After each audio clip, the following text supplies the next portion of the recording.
আমরা অনেক বড় বড় রোগ ফেস করতে পারি জীবদ্দশায়। এগুলো হচ্ছে আমাদের শারীরিক রোগ। আমাদের আরেকটি রোগ আছে যেটি হচ্ছে শারীরিক না, আত্মিক রোগ। যে আত্মিক রোগে আপনার ক্যান্সার হবে না, যে আত্মিক রোগে আপনার টিউমার হবে না, শরীরের মধ্যে পচন ধরবে না, যে আত্মিক রোগ দিনে দিনে আপনার দিল, আপনার মন, আপনার ঈমানটাকে ধ্বংস করে দিতে পারে, ঠিক কিনা? এজন্য রব্বুল আলামিন বললেন, ও আমার বান্দারা শোনো শোনো, আমি তোমাদের কাছে এই কোরআনকে নাজিল করেছি শিফা হিসেবে। এই শিফা তোমার দু ধরনের কাজ করবে। যদি তুমি ঈমানদার মুত্তাকি মুসলমান মুমিন হতে পারো, এই কোরআন তোমার দেহের আত্মিক রোগকে সাধন করবে। আর যদি তুমি মুমিন মুসলমান মুমিন ঈমানদার হতে পারো, একই সাথে আত্মিক রোগের পাশাপাশি তোমার শারীরিক রোগকেও মুক্ত করে দিতে পারেন একটি, সেটি কি? আল কোরআন। এটি আত্মিক রোগও সাধন করতে পারে, শারীরিক রোগও সাধন করতে পারে। বুঝতে পেরেছেন? ইন্নাল হামদালিল্লাহি নাহমাদুহু ওয়া নাস্তাঈনুহু ওয়া নাস্তাগফিরুহু ওয়া নু'মিনু বিহি ওয়া নাতাওয়াক্কালু আলাইহি ওয়া নাউযু বিল্লাহি মিন শুরুরি আনফুসিনা ومن سيئات أعمالنا من يهده الله فلا مضل له ومن يضلله فلا هادي له أي فلا تجد له وليا مرشدا ونشهد أن لا إله إلا الله وحده لا شريك له والذي لا ضد له ولا ند له لا مثل له ولا مثيل له لا وزير له ولا كفيل له لا شبه له ولا شبيه له لا ولد له ولا والد له وهو الواحد فرد الصمد لم يلد ولم يولد ولم يكن له كفوا أحد ونشهد أن سيدنا وحبيبنا وطبيبنا ونذيرنا وطبيبنا وطبيب أرواحنا وحبيبنا وحبيب ربنا محمدا عبد الله ورسوله الذي أرسله بالحق بشيرا ونذيرا وداعيا إلى الله بإذنه وسراجا منيرا أما بعد فقد قال الله تعالى في كلامه المجيد وفي فرقانه الحميد أعوذ بالله من الشيطان الرجيم بسم الله الرحمن الرحيم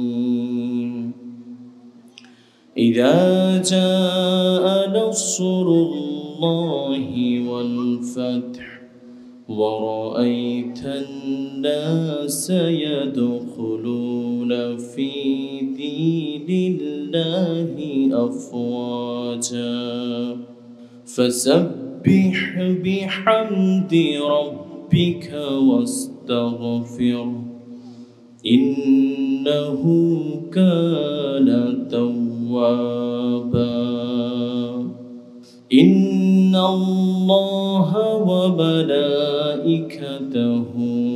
يصلون على النبي يا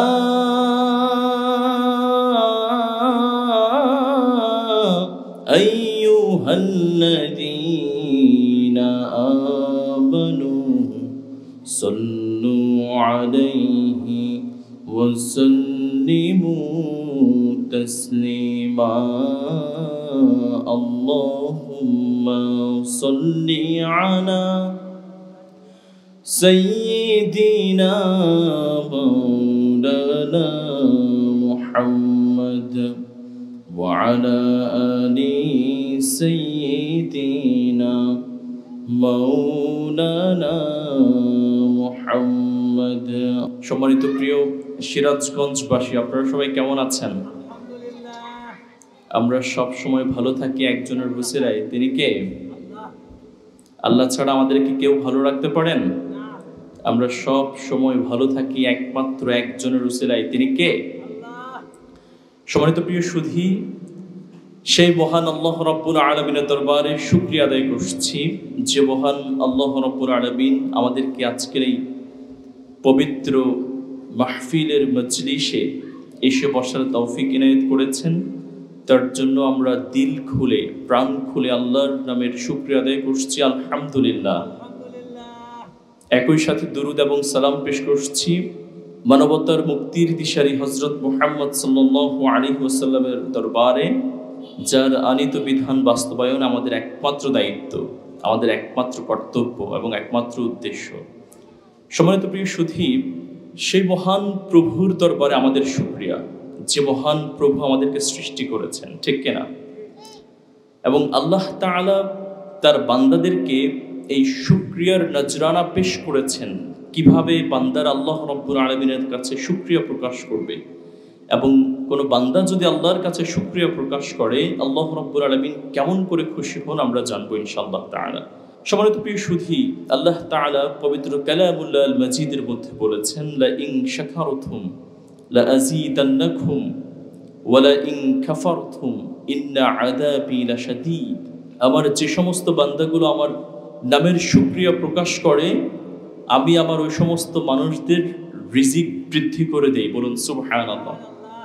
আবার আল্লাহ রাব্বুল আলামিন বললেন, যদি কোনো মানুষ আমার নাশুকরি করে, আমার শুকরিয়া প্রকাশ করতে জানে না, তাহলে আমি আল্লাহ রাব্বুল আলামিন ওই মানুষদেরকে অনেক বেশি আযাব দিয়ে ধ্বংস করে দেই। বলুন নাউযুবিল্লাহ। তাহলে বেশি বেশি আল্লাহ তাআলার শুকরিয়া আদায় করার দরকার আছে না নাই? সম্মানিত প্রিয় সুধী, আল্লাহ তাআলার শুকরিয়া যদি আমরা আদায় করি, তাহলে লাভ কার, আমাদের নাকি আল্লাহর? আমাদের লাভ। যদি আল্লাহ তাআলার শুকরিয়া আদায় করি, তাহলে লাভ কার হচ্ছে? আমাদের লাভ হচ্ছে। কারণ কি? আমরা আল্লাহর শুকরিয়ার মাধ্যমে আল্লাহর খুব কাছাকাছি চলে যেতে পারি। বুঝতে পেরেছেন? এজন্য লাভবান হওয়ার জন্য আল্লাহর শুকরিয়া করার দরকার আছে না নাই? আল্লাহ রাব্বুল আলামিন বললেন, মা ইয়াফআলুল্লাহু বিআযাবিকুম ওয়া ইন শাকারতুম ওয়া আমানতুম। যদি তোমরা আমার শুকরিয়া প্রকাশ করতে, তাহলে কি প্রয়োজনই বা আমার আছে যে আমি তোমাদেরকে শাস্তি প্রদান করব? আমার কি দরকার আছে? আচ্ছা, আল্লাহ তাআলা তার বান্দাদেরকে শাস্তি প্রদান করবার কোনো কি দরকার আছে? আল্লাহ তাআলা সেটাই বললেন যে তোমরা যদি আমার শুকরিয়া প্রকাশ করো, তাহলে আমার কি প্রয়োজন আছে তোমাদেরকে শাস্তি প্রদান করবার? রব্বুল আলামিন বোঝাতে চাইলেন, বান্দা, আমার শুকরিয়া যদি তোমরা প্রকাশ করো, তাহলে তোমরাই লাভবান হবে, আমি কিন্তু লাভবান হব না। কিন্তু যদি তোমরা আমার শুকরিয়া প্রকাশ না করো, আমি তোমাদেরকে শাস্তি প্রদান করতে হবে, কঠিন আযাবের মুখোমুখি তোমাদেরকে হতে হবে। তাহলে এত কঠিন আযাবের মুখোমুখি হবার দরকার তোমাদের কি বা আছে? আর তোমাদের কি দরকার আছে এত কঠিন আযাবের মুখোমুখি হবার? মা ইয়াফআলুল্লাহু বিআযাবিকুম, এবং আমার কি প্রয়োজন আছে তোমাদেরকে শাস্তি প্রদান করবার? আমার তো প্রয়োজন নেই। ইন শাকারতুম, যদি তোমরা শুকরিয়া প্রকাশ করতে, ওয়া আমানতুম, এবং যদি তোমরা ঈমান আনতে। কারণ এমন রব তোমরা পেয়েছো যেই রব তোমাদেরকে শাস্তি প্রদান করতে চায় না। এমন একজন রব তোমরা পেয়েছো যে রব শুধু চায় তোমাদেরকে পুরস্কার প্রদান করতে। সুবহানাল্লাহ। আল্লাহ কি দিতে চায়? শাস্তি দিতে চায় নাকি পুরস্কার দিতে চায়? আল্লাহ পুরস্কার দিতে চায়। মহান রব্বুল আলামিন বললেন, আমি হচ্ছি মহাজ্ঞানী, আমার মতো জ্ঞানবান কেউ নেই। সুতরাং তোমাদেরকে শুধু শুধু শাস্তি প্রদান করে আমার কোনো লাভ নেই। আমি তোমাদেরকে কোনোভাবে শাস্তি প্রদান করতে চাই না। যদি তোমরা শুকরিয়া প্রকাশ করতে রে বান্দা, তাহলে পুরস্কার প্রদান করে তোমার জীবনকে ধন্য করে দিতাম। সুবহানাল্লাহ।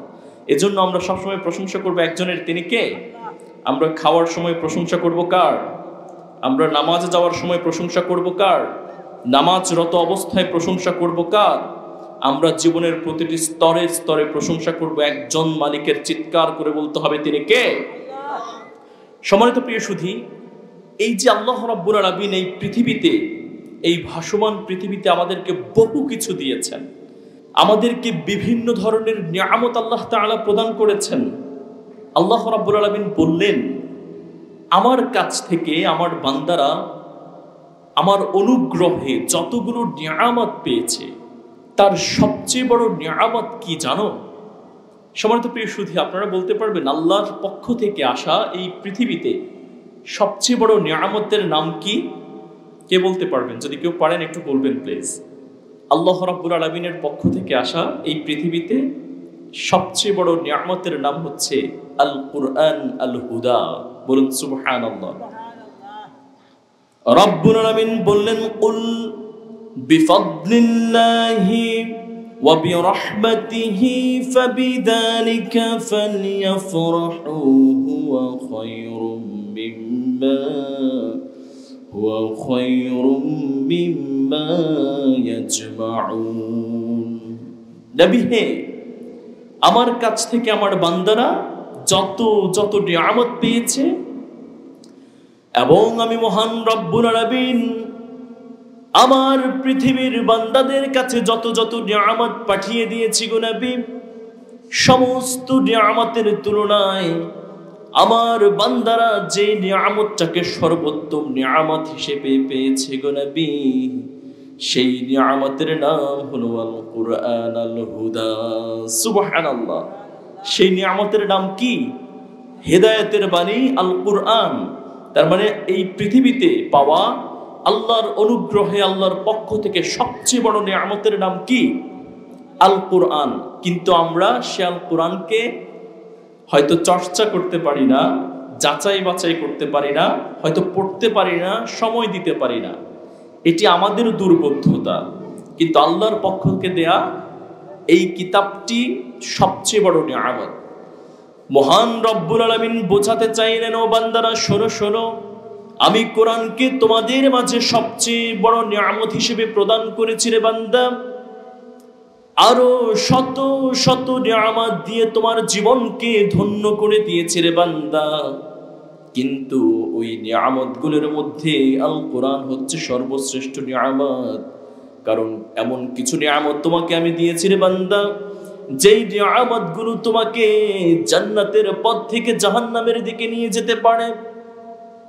তুমি তোমার মামুদের কাছ থেকে এত ভালো কিছু নিয়ামত পেয়েছিলে বান্দা, কিন্তু তুমি তোমার জীবন ব্যবস্থায় সেই নিয়ামতগুলোকে সুন্দর রূপে সাজাতে পারোনি।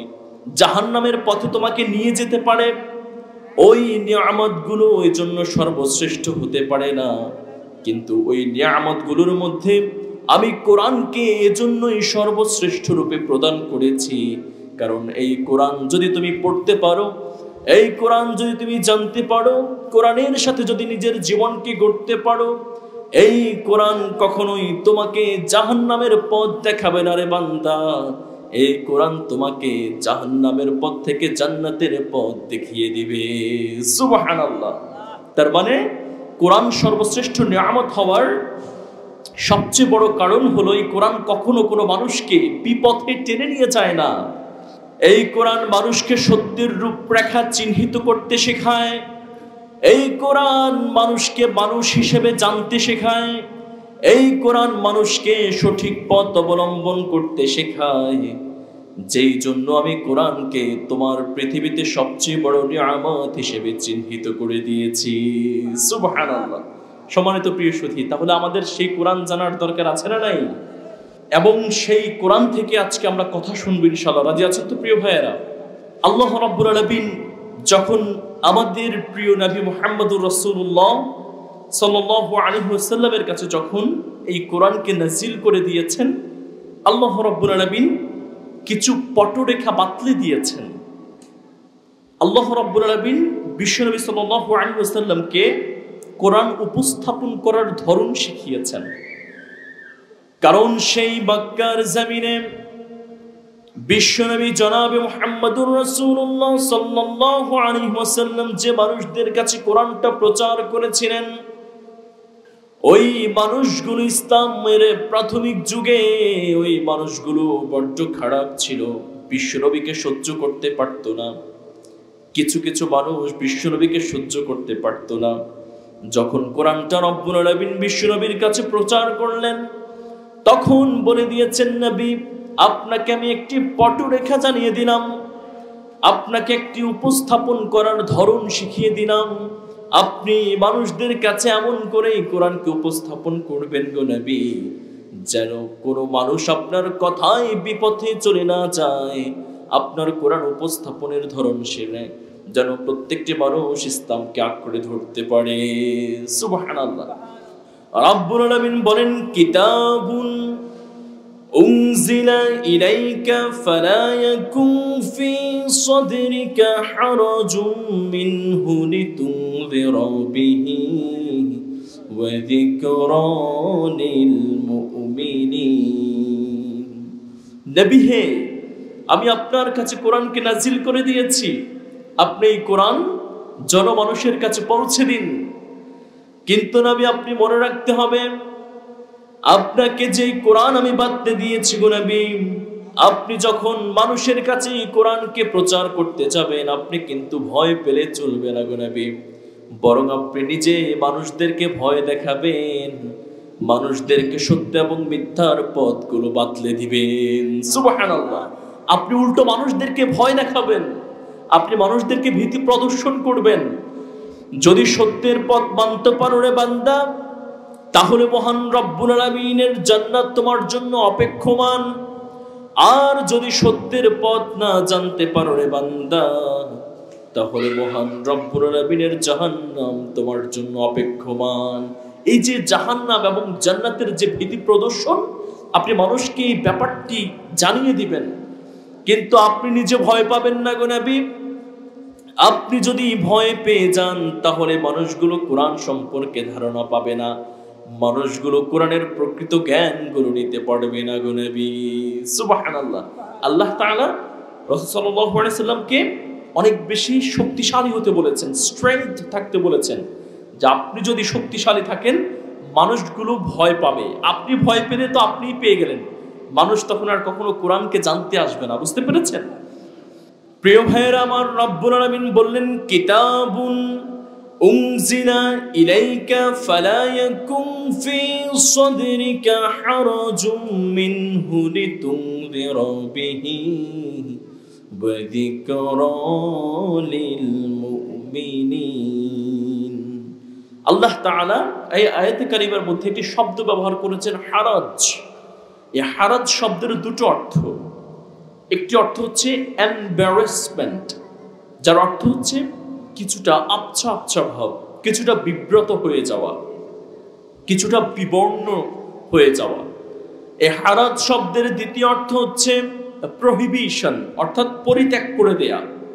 রব্বুল আলামিন জানাতে চাইলেন, নবী আমি যখন আপনার কাছে কোরআনকে প্রচার করেছি, আপনার সমাজে এমন কিছু মানুষ আছে যেই মানুষগুলো আপনার কথাগুলো শুনতে পারবে না, তারা আপনার কথাগুলো বুঝতে পারবে না, আপনি তাদের কাছে যখন কোরআনকে প্রচার করতে যাবেন, কোরআনের চমৎকার কথাগুলো আপনার ওই মানুষগুলো বুঝতে পারবে না গো নবী। তার জন্য আপনার সমাজের কিছু মানুষ আপনার বিরুদ্ধচারণ করতে পারে। বুঝতে পেরেছেন? এ হচ্ছে কি এম্বারাসমেন্ট। তারা কোরআনের বাণী বুঝতে না পারার কারণে বিব্রত বোধ করতে পারে। কে বললেন? রব্বুল আলামিন বললেন যে তারা বিব্রত বোধ করতে পারে। তার মানে তারা যদি বিব্রত বোধ করে, আপনি বিব্রত বোধ করবেন না। রব্বুল আলামিন হারাত শব্দের দ্বিতীয় নাম্বার অর্থে বললেন, নবী, সমাজের মধ্যে এমন কিছু মানুষ আছে যারা আবহমান কাল থেকে এক ধরনের আমল করে আসছে। আপনি যখন কোরআন নিয়ে ওই মানুষদের কাছে যাবেন এবং নতুন ধারার আমলের সংকলন করবেন, আপনি যখন নতুন নতুন আমলগুলো তাদের সামনে তুলে ধরবেন গো নবী, ওই মানুষগুলো কোরআনের বাণী বুঝতে না পারার কারণে আপনার বিরুদ্ধচারণ করতে পারে। বুঝতে পেরেছেন? তার মানে তারা কোরআনের বাণী বুঝতে না পারার কারণে আপনার বিরুদ্ধচারণ করতে পারে।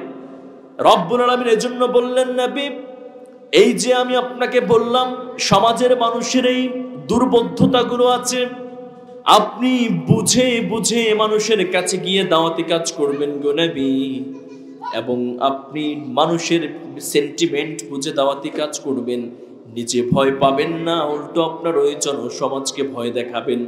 যদি কেউ ভালো কাজ করে তার জন্য জান্নাত অপেক্ষমান, আর যদি কেউ খারাপ কাজ করে তার জন্য জাহান্নাম অপেক্ষমান। বুঝতে পেরেছেন? তাহলে আমরা কোরআন সম্পর্কে শুনছিলাম। সবার তো শুধু এটি হচ্ছে এমন একটি কোরআন, আল্লাহ রাব্বুল আলামিন রাসূল সাল্লাল্লাহু আলাইহি ওয়াসাল্লামকে মানুষের কাছে প্রচার করতে বলেছেন। আল্লাহ রাব্বুল আলামিন কেন প্রচার করতে বলেছেন আমাদের এই ব্যাপারটি জানা উচিত। আল্লাহ তাআলা রাসূল সাল্লাল্লাহু আলাইহি ওয়াসাল্লামকে নির্দেশ দিয়েছেন মানুষের কাছে কোরআনটি প্রচার করার জন্য, যেন মানুষ অন্ধকারাচ্ছন্ন জীবন থেকে মুক্তি পেয়ে আলোকিত জীবন পেতে পারে। এজন্য রাব্বুল আলামিন বললেন, কিতাবুন আনজালনাহু ইলাইকা লিতুখরিজান নাসা মিনাদ-দুনুবাতি ইলান-নূর। ও নবী, আমি এই কোরআনকে আপনার কাছে নাযিল করে দিয়েছি গো নবী, আপনি আপনার জনমানুষের কাছে এই কোরআনটিকে পৌঁছে দিন, যেন মানুষ এই কোরআনটি পড়ে জেনে অন্ধকারাচ্ছন্ন জীবন থেকে মুক্তি পেয়ে আলোকিত জীবন পেতে পারে। সুবহানাল্লাহ। তার মানে এই কোরআনটি কিসের জন্য? অন্ধকারাচ্ছন্ন জীবন থেকে মুক্তি পেয়ে আলোকিত জীবন পাওয়ার জন্য। আল্লাহ তাআলা বললেন, I have exposed the Holy Quran to you, O my dear prophet, just to lead the mankind out of darkness into the light. অন্ধকারাচ্ছন্ন জীবন থেকে মুক্তি পেয়ে আলোকিত জীবন পাওয়ার জন্য এই কোরআনকে আমি নাযিল করে দিয়েছি। বলুন সুবহানাল্লাহ। সম্মানিত প্রিয় সুধী, এই কোরআনটি যখন কোনো মানুষ শুনবে, সবার অন্তরেই কাঁপুনি ধরবে না।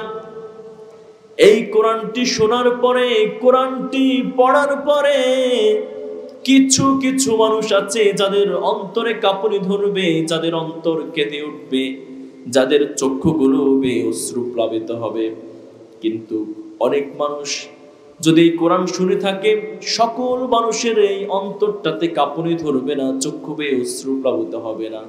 এই জন্য মহান রব্বুল আলামিন বললেন, وَإِذَا سَمِعُوا مَا أُنزِلَ إِلَى الرَّسُولِ تَرَى أَعْيُنَهُمْ تَفِيضُ مِنَ الدَّمْعِ مِمَّا عَرَفُوا مِنَ الْحَقِّ يَقُولُونَ رَبَّنَا آمَنَّا فَاكْتُبْنَا مَعَ الشَّاهِدِينَ। আমি কোরআনটি নাযিল করেছি যারা কোরআনকে বুঝতে পারবে, যারা অন্তরের মধ্যে স্থান করে নিতে পারবে, ওই কিছু কিছু মানুষের অন্তরগুলো কাঁপতে আরম্ভ করবে আর চোখ বেয়ে অশ্রু প্লাবিত হতে শুরু করবে। সুবহানাল্লাহ। তার মানে এই কোরআন শুনে সবাই বুঝতে পারবে না, কিছু কিছু মানুষ আছে যারা বুঝতে পারবে, অনুধাবন করতে পারবে, তাদের এই অন্তরে কাঁপনের সৃষ্টি হবে এবং চোখ বেয়ে অশ্রু প্লাবিত হতে থাকবে। বুঝতে পেরেছেন সম্মানিত প্রিয় সুধী? তাহলে আমরা অন্তর থেকে কথা বলার চেষ্টা করবো। আল্লাহ কবুল করুন, পড়ি আমিন। এবং অন্তর থেকে কথা বললে অন্তরে গিয়ে লাগে, ঠিক কি না? আর যদি শুধু মুখে মুখে কথা বলি, অন্তরের মধ্যে কোনো অনুধাবন নাই, চিন্তাও নাই, চেতনাও নাই, আমি কি বলছি আমি নিজেও বুঝি না, আপনি কি শুনছেন আপনি নিজেও বোঝেন না, তাহলে কিন্তু এমন কথা আপনার হৃদয়ে গিয়ে নাড়া দেবে না, ঠিক কি না? যদি অন্তর থেকে বলতে পারি আর আপনি যদি অন্তর থেকে অনুধাবন করতে পারেন, তাহলে জীবনটাকে পরিবর্তন করা সম্ভব। এজন্যই আমরা অন্তর থেকে কথা বলার চেষ্টা করব। যতটুকুন সুযোগ আছে আপনারা অন্তর থেকে শোনার চেষ্টা করবেন ইনশাআল্লাহ, ঠিক কি না? সবার প্রিয় সুধী, এই যে যারা কোরআন শোনার পর অনুধাবন করতে পারে, আল্লাহ তাআলা বললেন ওই কিছু মানুষের জন্য যারা মুত্তাকি, ঈমানদার এবং অনুধাবন করবার ধ্যান, শক্তি, ধারণা এবং সামর্থ্য রাখে, ওই সমস্ত মানুষদের জন্য এই কোরআন পৃথিবীতে নেমে এসেছে শিফা হিসেবে। কি হিসেবে? শিফা হিসেবে। শিফা মানে কি? রোগ মুক্তির কারণ।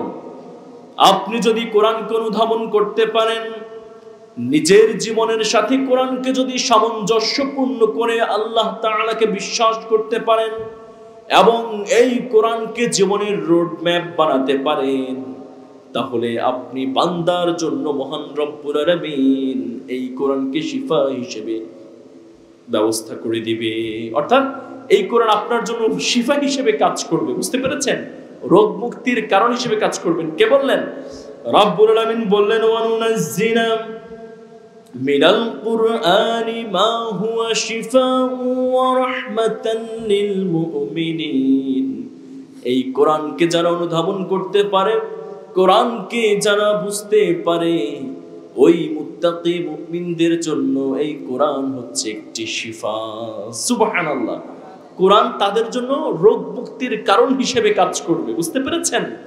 তার মানে শিফা হচ্ছে দু ধরনের জিনিস সম্মানিত প্রিয় সুধী। প্রথম শিফা রোগ মুক্তি। আমাদের দু ধরনের রোগ থাকতে পারে। কয় ধরনের রোগ? দু ধরনের। এক ধরনের রোগ হচ্ছে আমাদের শারীরিক রোগ, আমাদের শারীরিক রোগ, বুঝতে পেরেছেন? যে শরীর কেন্দ্রিক আমাদের যে রোগ হয়, আমরা অসুস্থ হতে পারি, আমাদের জ্বর আসতে পারে, আমাদের সর্দি লাগতে পারে, ঠান্ডা কাশি লাগতে পারে, ইভেন এছাড়াও আরো বড় বড় ধরনের রোগ আমরা ফেস করতে পারি। লাইক আমাদের ক্যান্সার হতে পারে, আমাদের কারো টিউমার হতে পারে, আমরা অনেক বড় বড় রোগ ফেস করতে পারি জীবদ্দশায়, বুঝতে পেরেছেন? এগুলো হচ্ছে আমাদের শারীরিক রোগ। আমাদের আরেকটি রোগ আছে যেটি হচ্ছে শারীরিক না, আত্মিক রোগ। যে আত্মিক রোগে আপনার ক্যান্সার হবে না, যে আত্মিক রোগে আপনার টিউমার হবে না, শরীরের মধ্যে পচন ধরবে না, যে আত্মিক রোগ দিনে দিনে আপনার দিল, আপনার মন, আপনার ঈমানটাকে ধ্বংস করে দিতে পারে, ঠিক কি না? এজন্য রব্বুল আলামিন বললেন, ও আমার বান্দারা শোনো শোনো, আমি তোমাদের কাছে এই কোরআনকে নাজিল করেছি শিফা হিসেবে। এই শিফা তোমার দু ধরনের কাজ করবে। যদি তুমি ঈমানদার, মুত্তাকি, মুসলমান, মুমিন হতে পারো, এই কোরআন তোমার দেহের আত্মিক রোগকে সাধন করবে।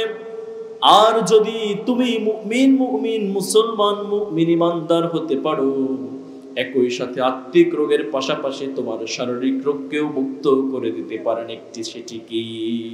আল কোরআন। এটি আত্মিক রোগও সাধন করতে পারে, শারীরিক রোগও সাধন করতে পারে, বুঝতে পেরেছেন? তার মানে আত্মিক রোগ কি?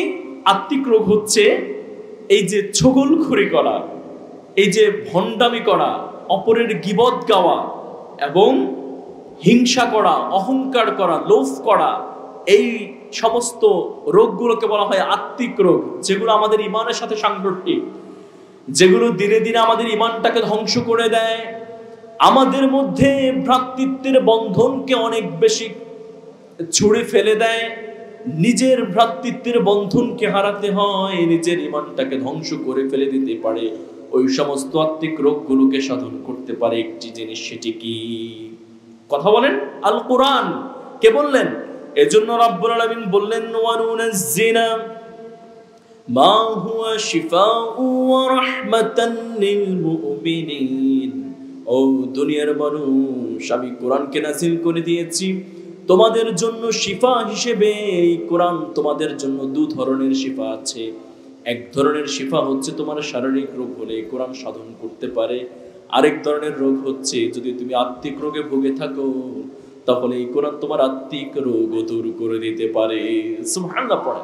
সম্মানিত প্রিয় সুধী, এখন কথা হতে পারে শারীরিক রোগকে কিভাবে সাধন করে। শারীরিক রোগকে সাধন করবার জন্য সে পরিমাণ ঈমান দরকার, সে পরিমাণ কোরআনের সাথে তৎপরতা থাকা প্রয়োজন, তাছাড়া এটি সম্ভব নয়। তাছাড়া আল্লাহ রাসূল সাল্লাল্লাহু আলাইহি ওয়াসাল্লাম আমাদেরকে শিখিয়েছেন যদি কারো কোনো ধরনের শারীরিক রোগ হয় তাহলে আমরা যেন সূরাতুল ফাতিহা পড়ে আরো রোগ অনুযায়ী বিভিন্ন ধরনের সূরা এবং মাসনুন দোয়া পড়ে যেন আমরা ঝাড়ফুঁক করতে পারি, তাহলে আমাদের আত্মিক রোগগুলো সাধন হতে পারে, শারীরিক রোগও সাধন হতে পারে। আল্লাহ রাব্বুল আলামিন আমাদেরকে বুঝার তৌফিক এনায়েত করুন, পড়ি আমিন।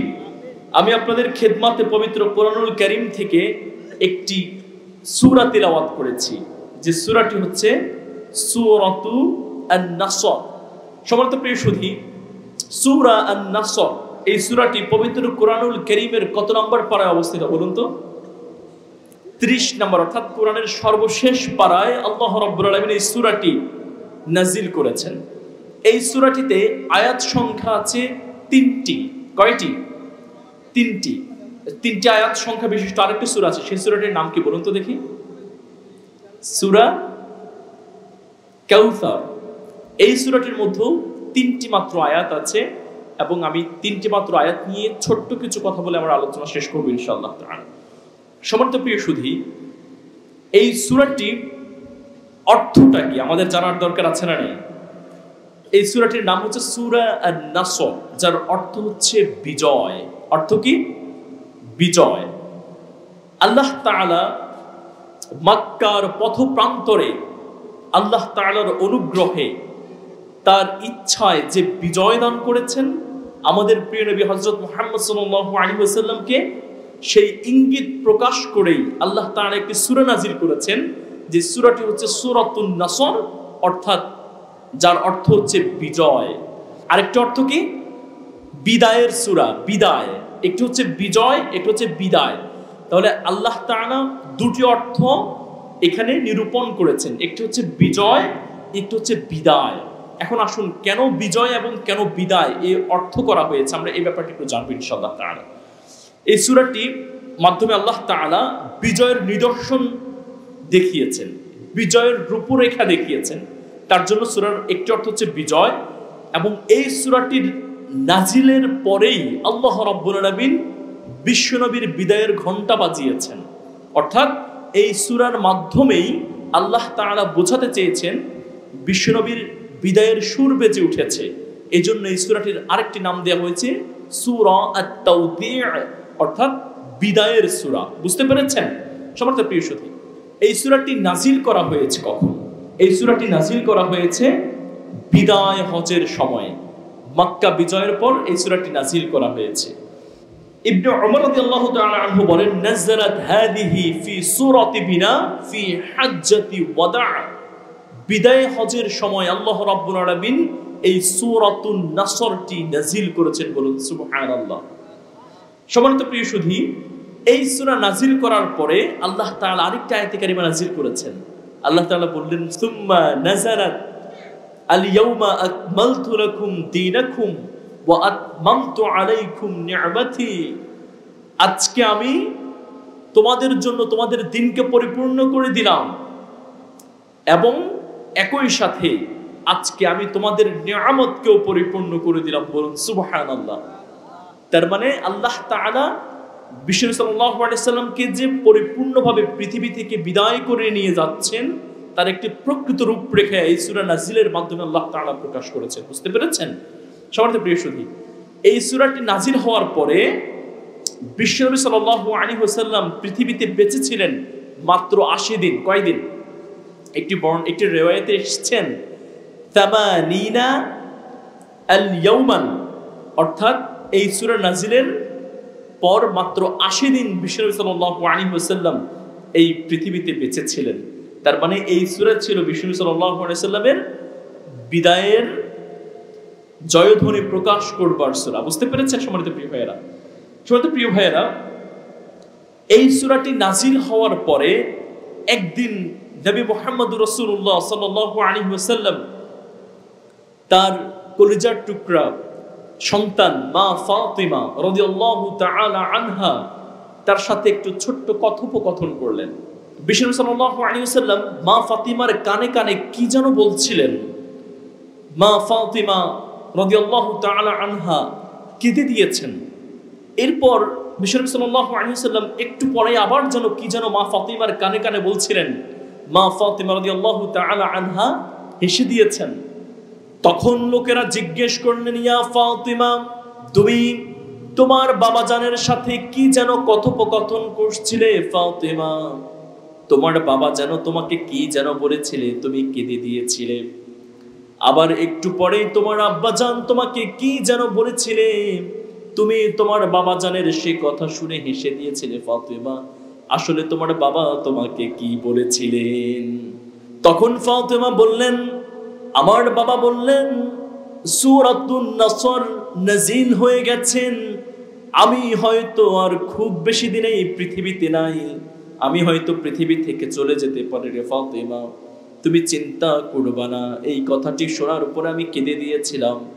আবার একটু পরে বাবা বললেন, তুমি চিন্তা করবে না ফাতিমা, আমি পৃথিবী থেকে চলে যাবার পর, তোমরাও পৃথিবী থেকে চলে যাবার পর কিয়ামতের ময়দানে আমার পরিবারের মানুষদের মধ্যে সর্বপ্রথম যার সাথে সাক্ষাৎ হবে সে হচ্ছে তুমি, আমার কলিজার টুকরা ফাতিমা। সুবহানাল্লাহ। এই কথা শুনে মা ফাতিমা হেসে দিয়েছিলেন। সমর্থ প্রিয় সুধী, এই হচ্ছে সেই সূরা যে সূরার পর নবী সাল্লাল্লাহু আলাইহি ওয়াসাল্লাম তার মেয়ে ফাতিমার সাথে একান্ত কথোপকথন করেছিলেন। সমর্থ প্রিয় সুধী, এই সূরা নাজিল হওয়ার পর বিশ্বনবী সাল্লাল্লাহু আলাইহি ওয়াসাল্লাম যে বিদায়ের ইঙ্গিত প্রদান করা হয়েছে, এই ইঙ্গিতটা অনেক সাহাবী জানতেন না। রাসূল সাল্লাল্লাহু আলাইহি ওয়াসাল্লাম যে পৃথিবী থেকে চলে যাবেন এই ধারণাটা অনেক সাহাবীর ছিল না। একদিন সাইয়েদনা উমর রাদিয়াল্লাহু তাআলা আনহু তিনি একটি প্রোগ্রামের অ্যারেঞ্জমেন্ট করলেন। ওই প্রোগ্রামের মধ্যে কিছু সুধীজনকে দাওয়াত করলেন। সাইয়েদনা উমর রাদিয়াল্লাহু তাআলা আনহু ওই প্রোগ্রামের মধ্যে দাওয়াত করলেন বদরের প্রান্তরে যে সমস্ত বৃদ্ধ সাহাবীগুলো বিশ্বনবীর সাথে যুদ্ধ করেছিল, ওই সাহাবীদেরকে সাইয়েদনা উমর রাদিয়াল্লাহু তাআলা আনহু বললেন, আমি একটি প্রোগ্রামের অ্যারেঞ্জমেন্ট করেছি, আপনারা ওই প্রোগ্রামে সবাই উপস্থিত থাকবেন। সমস্ত বয়োবৃদ্ধ প্রবীণ সাহাবীদেরকে সাইয়েদনা উমর রাদিয়াল্লাহু তাআলা আনহু দাওয়াত করলেন এবং ওই বয়োবৃদ্ধ সাহাবীদের সাথে সাথে আরেকজন ছোট্ট সাহাবীকে দাওয়াত করলেন, সাইয়েদনা উমর রাদিয়াল্লাহু তাআলা আনহু, যার নাম হচ্ছে আব্দুল্লাহ ইবনে আব্বাস রাদিয়াল্লাহু তাআলা আনহু। সমস্ত বয়োবৃদ্ধ সাহাবীগুলো একে একে সেই প্রোগ্রামের মধ্যে আসতে আরম্ভ করলেন। তারা একসাথ হলেন। বিশ্বনবীর বিদায় সম্পর্কে জানতে চেয়ে সাইয়েদনা উমর রাদিয়াল্লাহু তাআলা আনহু সমস্ত সাহাবীদেরকে জিজ্ঞেস করলেন, ইদা জাআ নাসরুল্লাহি ওয়াল ফাতহ, ওহে সাহাবীরা, এই যে সূরাটি নাজিল হয়েছে সূরাতুন নাসর, এই সূরা সম্পর্কে আপনারা কি জানেন, কি মেসেজ আপনাদের কাছে আছে? তখন সাহাবীরা সাইয়েদনা উমর রাদিয়াল্লাহু তাআলাকে উত্তর করলেন, উমিরনা আন নাহমাদাল্লাহ ওয়া নাস্তাগফিরহু ওয়া নুসিরনা ওয়া ফুতিহা আলাইহা। সাহাবীগুলো উত্তর করলেন, এই যে আল্লাহ তাআলার অনুগ্রহে আমরা বিজয় পেয়েছি, এই বিজয় পাওয়ার অর্থ হলো আল্লাহ তাআলার অনেক বেশি প্রশংসা করা এবং একই সাথে আল্লাহ তাআলার প্রতি ক্ষমা প্রার্থনা করা, অর্থাৎ ইস্তিগফার করা। এটি হচ্ছে আমাদের কাজ। কিন্তু সাইয়েদনা উমর রাদিয়াল্লাহু তাআলা এই অর্থটি শোনার পরে, এই অ্যানসারটি শোনার পরে খুশি হতে পারলেন না। কারণ সাইয়েদনা উমর রাদিয়াল্লাহু তাআলা আনহু জানেন এই সূরার মূল থিমটা কি, সাবজেক্ট ম্যাটারটা কি, মূল বিষয়টা কি। আল্লাহ তাআলার প্রশংসা করবে এতে কোনো সমস্যা নাই, কিন্তু এই সূরার মূল সাবজেক্ট হচ্ছে বিশ্বনবীর বিদায়ের ঘন্টা বেজে যাওয়া। বুঝতে পেরেছেন? তিনি বিদায় করে পৃথিবী থেকে চলে যাবেন, এটা জানতে চাচ্ছিলেন। কিছু সাহাবী চুপ ছিলেন এবং কিছু সাহাবী আনসার করেছেন যে আল্লাহর প্রশংসা করতে হবে, আমরা এতটুকু জানি। তখন সাইয়েদনা উমর রাদিয়াল্লাহু তাআলা আনহু ওই যে বয়োবৃদ্ধ সাহাবীদের মধ্যে আরেকজন সাহাবী ছিলেন ছোট্ট ছেলে সাহাবী আব্দুল্লাহ ইবনে আব্বাস রাদিয়াল্লাহু তাআলা আনহুকে বললেন, ইয়া আব্দুল্লাহ ইবনে আব্বাস আকাযালিকা তাকুলু, ইয়া আব্বাস, আব্বাস তোমার কাছে কি কোনো মেসেজ আছে নাকি? তুমি কি জানো নাকি সূরার মানে কি? এই কথা শুনে আব্দুল্লাহ ইবনে আব্বাস রাদিয়াল্লাহু তাআলা আনহু বললেন, নাম, yes, I have got the message about this surah. এই সূরার মানে কি আমি জানি। তখন সাইয়েদনা ওমর রাদিয়াল্লাহু তাআলা আনহু জিজ্ঞেস করলেন, ফাকালা মা তাকুল, তুমি কি জানো দেখি আমাদেরকে একটু জানাও, কি মেসেজ তোমার কাছে আছে। তখন আব্দুল্লাহ ইবনে আব্বাস রাদিয়াল্লাহু তাআলা আনহু বললেন, ফাকুলতু হুয়া আজালু রাসূলুল্লাহ সাল্লাল্লাহু আলাইহি ওয়াসাল্লাম আ'লামাহু লাহু। এই সূরার মূল মেসেজটা হচ্ছে আল্লাহ রাব্বুল আলামিন বিশ্বনবী সাল্লাল্লাহু আলাইহি ওয়াসাল্লামকে এই পৃথিবী থেকে উঠিয়ে নিয়ে যাবেন। সম্মানিত প্রিয় ভাইরা, বুঝতে পেরেছেন? এবং এই মেসেজটি পাওয়ার পর থেকেই নবী সাল্লাল্লাহু আলাইহি ওয়াসাল্লাম তিনি তার প্রস্তুতি গ্রহণ করেছেন। বলুন সুবহানাল্লাহ। সম্মানিত প্রিয়, শুধু এখানে একটা ছোট্ট শিক্ষা আছে। এতজন বয়োবৃদ্ধ প্রবীণ সাহাবীদের মধ্যে কেউ কিন্তু সঠিক উত্তরটা করতে পারলেন না, কিন্তু একজন ছোট্ট সাহাবী আব্দুল্লাহ ইবনে আব্বাস রাদিয়াল্লাহু তাআলা আনহু তিনি সঠিক উত্তরটি করতে পেরেছেন। কারণ তার মধ্যে প্রজ্ঞা ছিল, তার মধ্যে পর্যাপ্ত মেধা ছিল। এটা ওই জামানার অনেক সাহাবীরাই বুঝতে পেরেছিলেন। এজন্য সে আব্দুল্লাহ ইবনে আব্বাস রাদিয়াল্লাহু তাআলা আনহুকে বলা হয় রাঈসুল মুফাসসিরিন, অর্থাৎ যিনি হচ্ছে তাফসীর কারকদের সবচেয়ে প্রধান, তাকে বলা হয় রাঈসুল মুফাসসিরিন। সম্মানিত প্রিয় সুধী, সে আব্দুল্লাহ ইবনে আব্বাস রাদিয়াল্লাহু তাআলাই সঠিক উত্তরটি করতে পেরেছিলেন। সম্মানিত প্রিয় সুধী, তাহলে এই সূরার মাধ্যমে আল্লাহ তাআলা আমাদেরকে কি কি শিক্ষা দিতে চান আমরা নাজিল হওয়ার প্রেক্ষাপট এবং নাজিলকৃত সময়ের কিছু নলেজ গ্যাদার করলাম। কিন্তু এই সূরাতে আল্লাহ তাআলা নাজিল করলেন, আমাদেরকে কি কি মেসেজটা দিতে চান আমরা এই ব্যাপারে একটু জানবো ইনশাআল্লাহ তাআলা। এজন্য রব্বুল আলামিন বললেন, ইদা জাআ নাসরুল্লাহি ওয়াল ফাth ورأيت الناس يدخلون في دين الله أفواجا فسبح بحمد ربك واستغفر إنه كان توابا। চিৎকার করে বলুন সুবহানাল্লাহ। সম্মানিত প্রিয় সুধী, আল্লাহ তাআলা বুঝাতে চাইলেন ইদা জাআ নাসরুল্লাহি ওয়াল ফাth, অর্থাৎ আমি আমার অনুগ্রহে বিজয় দান করেছি। কি দান করেছি? বিজয় দান করেছি। সম্মানিত প্রিয় সুধী, আমরাও আমাদের সমসাময়িক এই সময়ে একটি বিজয় পেয়েছি, ঠিক কিনা? তার মানে এই যে বিজয়ের কথা আল্লাহ তাআলা বলেছেন, এই বিজয়টি ছিল মক্কা বিজয়ের কথা। বিশ্বনবী সাল্লাল্লাহু আলাইহি ওয়াসাল্লাম তার জীবদ্দশা অনেকগুলো যুদ্ধে তিনি অধিনায়কত্ব করেছেন, অর্থাৎ তিনি লিড দিয়েছেন, তিনি অনেকগুলো যুদ্ধ পরিচালনা করেছেন। সেখান থেকে বিভিন্ন যুদ্ধের পরে সর্বশেষ যে যুদ্ধে তিনি বিজয় অর্জন করলেন, পুরো মক্কাবাসীর জন্য তিনি যে বিজয় অর্জন করলেন, পুরো মক্কা, যে মক্কা বিজয় আমরা বলে অভিহিত করি, সে বিজয়কে উপস্থাপন করতে গিয়ে আল্লাহ তাআলা বলেছেন যে আমি যখন আমার অনুগ্রহে বিজয় দিয়ে থাকি তখন কি হয়, ওয়ারাআইতান নাসা ইয়াদখুলুনা ফি দীনিল্লাহি আফওয়াজা, নবী আপনি দেখতে পাবেন দলে দলে মানুষগুলো ইসলামের ছায়াতলে এসে আবদ্ধ হচ্ছে। এবং আল্লাহ রাসূল সাল্লাল্লাহু আলাইহি ওয়াসাল্লাম সেই মুহূর্তে দেখতে পেয়েছেন ইয়ামান থেকে অনেক মানুষ মক্কার পথপ্রান্তরে ভিড় জমিয়েছে থাকার জন্য, কারণ তারা ইসলামের একটি পর্যাপ্ত সুন্দর ব্যবস্থা পেয়ে গেছে এবং এখানে এসে তারা থাকতে চেয়েছে। এবং আল্লাহ রাসূল সাল্লাল্লাহু আলাইহি ওয়াসাল্লাম সেই ইয়ামানদের ব্যাপারে বলেছিলেন, যে সমস্ত ইয়ামানরা তখন মক্কার দিকে এসেছেন, ওই ইয়ামানরা মক্কায় বিজয় অর্জন করার আগেই তারা ইসলাম সম্পর্কে একটা পরিপূর্ণ ধারণা গ্রহণ করেছেন। এবং তাদের সম্পর্কে রাসূল সাল্লাল্লাহু আলাইহি ওয়াসাল্লাম বলেছেন মুমিনিনা তাঈঈন, যে তারা ভালো ঈমানদার ছিলেন। বা'দুহুম ইউআদ্দিবুন, তাদের মধ্যে অনেকেই আযান শিখে এসেছেন, অর্থাৎ মক্কা বিজয়ের পূর্বেই তারা ইসলাম সম্পর্কে একটা ভালো ধারণা নিয়েছেন। তারা অনেকেই ছিলেন যারা অনেক ভালো ধারণা ইসলাম সম্পর্কে নিয়ে এসেছেন এবং তারা অনেকে আজান শিখে এসেছেন। ওয়াবা'দুহুম ইয়াকরাবুন আল কুরআন, অনেকেই সেখান থেকে ভালো ভালো কোরআন শিখে এসেছেন। তার মানে একটি পরিপূর্ণ ধারণা তারা ইয়ামান থেকে নিয়ে মক্কার মধু প্রান্তরে, তারা মক্কার মধ্যে বিজয় অর্জন করার পরে এসে ভিড় জমিয়েছেন। সবার তো প্রিয় সুধী, এটি বলার এই কারণটা যে আল্লাহ তাআলা যা বলেছিলেন ওয়ারাআইতান নাসা ইয়াদখুলুনা ফি দীনিল্লাহি আফওয়াজা, নবী আপনি যখন বিজয় পাবেন আল্লাহ তাআলার পক্ষ থেকে, তখন আপনি দেখতে পাবেন অনেক মানুষ তাদের নিজেদের রূপ পরিবর্তন করে তারা ইসলামকে জানার জন্য তারা ইসলামের ছায়াতলে এসে আবদ্ধ হতে শুরু করবে। বলুন সুবহানাল্লাহ। সম্মানিত প্রিয় সুধী, এরপরেই আল্লাহ তাআলা এই সূরার মধ্যে বললেন ফাসাব্বিহ বিহামদি রাব্বিকা ওয়াস্তাগফির। তাহলে তখন আপনাদের কাজ কি হবে?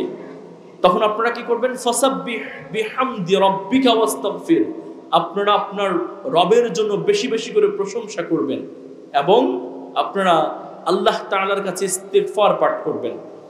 সম্মানিত প্রিয় সুধী, এই যে বেশি বেশি করে আল্লাহ তাআলার কাছে প্রশংসা পাঠ করা, আল্লাহ তাআলা বলেছেন যদি কোনো মানুষ বেশি বেশি করে আল্লাহ তাআলার কাছে প্রশংসা পাঠ করে তাহলে আল্লাহ রাব্বুল আলামিন সেই ব্যক্তিকে পুরস্কৃত করেন। আল্লাহ তাআলা তাকে শাস্তি প্রদান করতে চায় না। আল্লাহ তাআলার কাছে এই জন্য বিজয় পাওয়ার পর বেশি বেশি প্রশংসা করার দরকার আছে না নাই? কিন্তু আমরা যখন প্র্যাকটিক্যাল লাইফ, আমাদের ব্যক্তিগত জীবনের বিজয় হতে পারে, সামষ্টিক জীবনের বিজয় হতে পারে, এমন বিজয় যদি কখনো পেয়ে থাকি আমরা আনন্দ উল্লাস করব না, এটি একটি ভুল ধারণা। আমরা কি করি? আনন্দ উল্লাস করতে অনেক বেশি স্বাচ্ছন্দ্য বোধ করি, কিন্তু এটা কিন্তু সুন্নাহ না। সুন্নাহ হচ্ছে আপনি যখন আপনার জীবনে, ব্যক্তিগত জীবনে কোনো একটা বিজয় অর্জন করেছেন, আল্লাহর পক্ষ থেকে কিছু পেয়েছেন, আপনার পরিবার পেয়েছে, আপনার সমাজ পেয়েছে, আনন্দ উল্লাস না করে সিস্টেম হচ্ছে তার জন্য আল্লাহর প্রশংসা করা, আল্লাহর শুকরিয়া প্রকাশ করা, আলহামদুলিল্লাহ পড়া। বুঝতে পেরেছেন? এটি হচ্ছে সুন্নাহ। এবং রাসূল সাল্লাল্লাহু আলাইহি ওয়াসাল্লাম যখন মক্কা বিজয় করেছেন, মক্কা বিজয় পাওয়ার পর রাসূল সাল্লাল্লাহু আলাইহি ওয়াসাল্লাম মক্কাতে ঢুকেছেন, ঢুকে তিনি সেখানে ৮ রাকাত সালাতুদ দুহার সালাত আদায় করেছেন। অর্থাৎ এই সালাত আদায়ের মাধ্যমে আল্লাহ রাব্বুল আলামিনের কাছে তিনি প্রশংসা প্রকাশ করেছিলেন। সম্মানিত প্রিয় সুধী, প্রিয় ভাইয়েরা আমার, এই প্রশংসা পাঠ করার পর আল্লাহ তাআলা আরেকটা শিক্ষা দিয়েছেন, যেটা হচ্ছে যে ইস্তিগফার করা। আল্লাহর কাছে বেশি বেশি ইস্তিগফার করা মানে ক্ষমা প্রার্থনা করা। আল্লাহ তাআলার কাছে যদি কোনো মানুষ বেশি বেশি ইস্তিগফার করে, আল্লাহ রাব্বুল আলামিন ওই মানুষের জীবনের সমস্ত গুনাহ ক্ষমা করে দেন। বলুন সুবহানাল্লাহ। এজন্য রাব্বুল আলামিন বললেন ফাসাব্বিহ বিহামদি রাব্বিকা ওয়াস্তাগফির। আপনারা যদি কোনো ধরনের বিজয় অর্জন করেন, তারপর প্রথম কাজ হচ্ছে আল্লাহর প্রশংসা করতে হবে, দ্বিতীয় কাজ হচ্ছে ইস্তিগফার পাঠ করতে হবে। ইস্তিগফার পাঠ করলে আমি আল্লাহ রাব্বুল আলামিন আপনাকে 5টা জিনিস দিব। কয়টা জিনিস? ইস্তিগফার যদি কোনো মানুষ পাঠ করে থাকে, আল্লাহ তাআলা তাকে 5টা জিনিস দিবেন। আল্লাহ তাআলা তাকে সর্বপ্রথম যে জিনিসটি দিবেন সেটি হচ্ছে মান লাযিমাল ইস্তিগফার জাআলাল্লাহু মিন কুল্লি দিকিন মাখরাজা। আল্লাহ তাআলা ওই মানুষের জীবনের সমস্ত বিপদ থেকে তাকে উদ্ধার করবে। সম্মানিত প্রিয় সুধী, 1 নাম্বার কাজ কি? ইস্তিগফার পাঠ করলে আল্লাহ তাআলা 5টা জিনিস দিবে। সর্বপ্রথম আল্লাহ তাআলা তাকে জীবনের যত বিপদ থাকবে সমস্ত বিপদ থেকে উদ্ধার করবে। আপনি যদি ইস্তিগফারের সাথে নিজেকে লাগিয়ে রাখতে পারেন, নিজেকে কানেক্টেড রাখতে পারেন, তাহলে জীবনে আল্লাহ তাআলার পক্ষ থেকে কোনো বিপদ আপনার উপর আসবে না।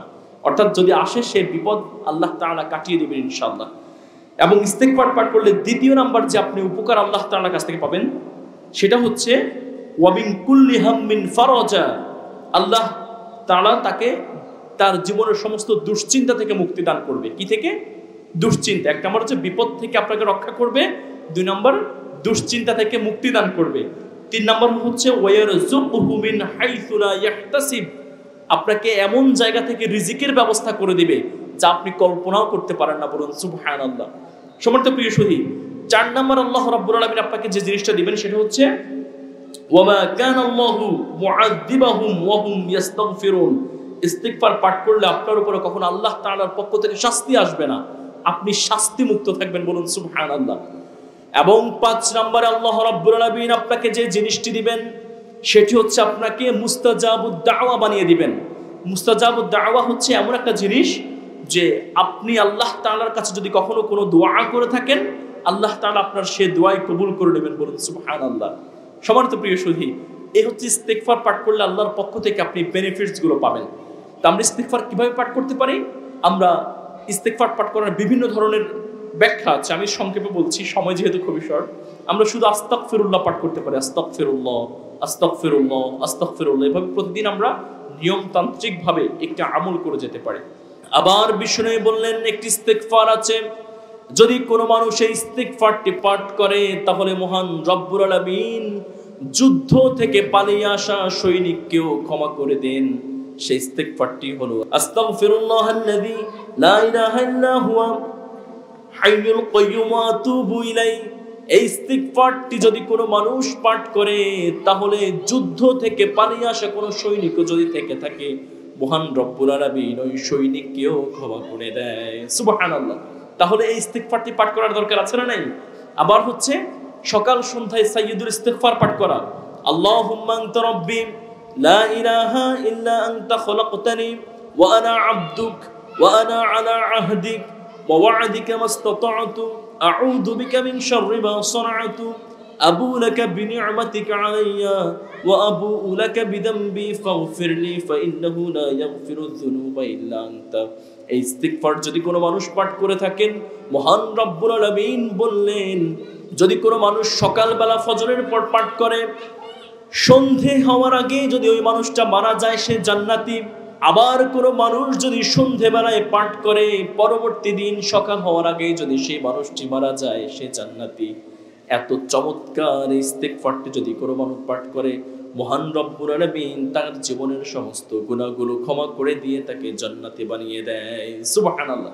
তাহলে আমরা এগুলো প্র্যাকটিস করতে পারি। এগুলো আমাদের আমলের কথা বললাম, ছোট্ট শিক্ষা। এই ইস্তেগফারটা নিজের জীবনের সাথে অ্যাডজাস্টেড করে নেয়া, অর্থাৎ মানিয়ে নেয়া এবং প্রতিনিয়ত ইস্তেগফারের সাথে লেগে থাকা যদি করতে পারি তাহলে আমরা আল্লাহর পক্ষ থেকে 5টি বেনিফিটস পাবো। অলরেডি আমি এগুলো নিয়ে আলোচনা করেছি আলহামদুলিল্লাহ। সম্মানিত প্রিয় ভাইয়েরা, সর্বশেষ আয়াতের শেষাংশ ইন্নাহু কানা তাওয়াবা, এই কথা বলে আল্লাহ তাআলা সূরাটি শেষ করেছেন। আল্লাহ তাআলা বললেন, নবী আপনারা আল্লাহ তাআলার প্রশংসা করবেন এবং ইস্তেগফার পাঠ করবেন।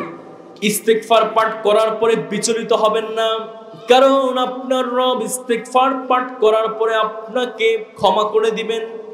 আর বান্দারা যদি মহান রব্বুল আলামিনের কাছে তাওবা পাঠ করে, তাওবার মতো তাওবা যদি করতে পারে, আমি আমার বান্দার জীবনের সমস্ত গুনাহগুলো ক্ষমা করে দিব। সুবহানাল্লাহ। ইন্নাহু কানা তাওয়াবা, নিশ্চয় আমি আল্লাহ তাআলা হচ্ছি তাওবা কবুলকারী।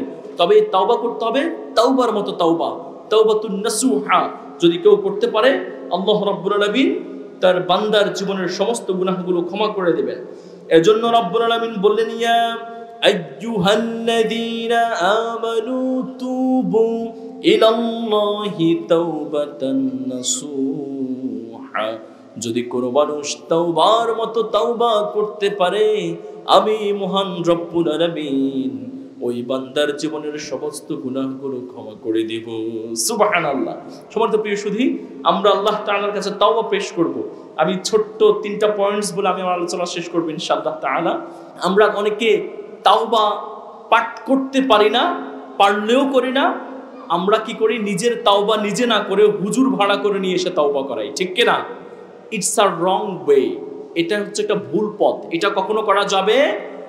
আমার তাওবা আমি করব, কোন হুজুর আমার তাওবা করে দিতে পারে? কোন হুজুর জানে না আমি কি ভুল করেছি, কোন হুজুর জানে না আমি কি ভালো কাজ করেছি, কি মন্দ কাজ করেছি। যে মন্দ কাজটি আমি করেছি আমি জানি, আর আমার আল্লাহ জানে, আমি ছাড়া আর আল্লাহ ছাড়া আর কেউ জানে না। তাহলে তাওবা পাঠ করার জন্য হুজুর আপনাকে কিভাবে তাওবা পাঠ করাবে? তাওবাটা হচ্ছে আল্লাহর কাছে প্রতিশ্রুতিবদ্ধ হওয়া যে আল্লাহ আমি এই কাজটি করেছি, ওই খারাপ অথবা মন্দ কাজটি করেছি, আজকের পর থেকে আর করব না। এই প্রতিশ্রুতি জ্ঞাপন করার নাম হচ্ছে তাওবা। এটি তো আর হুজুর করতে পারে না। সম্মানিত প্রিয় সুধী, এজন্য আমরা তাওবার পাঠ করার যে নিয়মটা আছে, 3টা নিয়ম বলে আমি শেষ করছি। আমরা যে তাওবা করব, 1 নাম্বার যে তাওবার পদ্ধতি সেটি হচ্ছে আমরা যে ভালো কাজ অথবা মন্দ কাজগুলো করে থাকি এগুলো আল্লাহর কাছে বলা, আল্লাহ আমি এই মন্দ কাজটা এই বয়সে এই মন্দ কাজটা এই জায়গায় করেছি, এটি আল্লাহর কাছে বলতে হবে। প্রিয় ভাইরা আমার, এই কথাটি আল্লাহর কাছে বলার পর আপনি বলবেন, আল্লাহ আমি মন্দ কাজটি করেছি, আমি আমার জীবদ্দশা আর কখনো এই মন্দ কাজটি করলাম না, করব না, আপনার কাছে প্রতিশ্রুতিবদ্ধ হব। এই কাজটি করার পরে হচ্ছে আপনার তাওবা হবে। তার মানে আপনি নিজে নিজেই আপনার তাওবাটা করতে পারবেন, কোনো হুজুর আপনার তাওবা করিয়ে দিতে পারবে না। এজন্য তাহলে আল্লাহ তাআলা পরিপূর্ণ সূরাটি শুরু করেছেন বিজয় দিয়ে, দিন প্রশংসা বাণী দিয়ে, ইস্তেগফার দিয়ে, এরপরে তাওবা দিয়ে আল্লাহ তাআলা শেষ করেছেন। কোনো মানুষ যদি জীবদ্দশায় অনেক বেশি গুনাহ করে ফেলে, বিচলিত হওয়ার কারণ নাই, আল্লাহর কাছে ক্ষমার দরজা খোলা আছে, শুধু ওই ক্ষমাটাকে পেতে হবে তাওবার মতো, তাওবা করে তাওবাতুন নাসুহার মাধ্যমে। আল্লাহ রাব্বুল আলামিন আমাদেরকে তাওবাতুন নাসুহা করে আমাদের জীবনকে যেন জান্নাতের উপর গঠন করতে পারি, জান্নাতরূপী মানুষ হিসেবে নিজের জীবনকে যেন গড়ে উঠতে পারি।